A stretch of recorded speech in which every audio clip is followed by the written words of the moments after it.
All right, guys, here we are today with the Nismo r32, r33 GTR quick shift.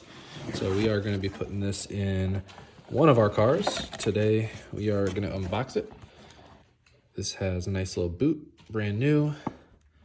The quick shift with the brand new plastic. And this thing looks so nice and clean. The reason we got it is because we don't like having those clamps that you gotta stick in, and this comes with everything you need. Just drops in, put a couple bolts, a couple pieces of hardware, Nismo old logo.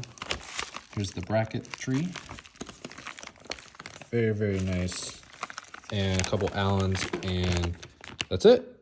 Should hook up very easily. Just wanted to give you guys a quick unboxing of what it looks like. And we're gonna go ahead and throw it in the car. And very, very simple. So stay tuned, show you guys what it looks like afterwards. Thanks.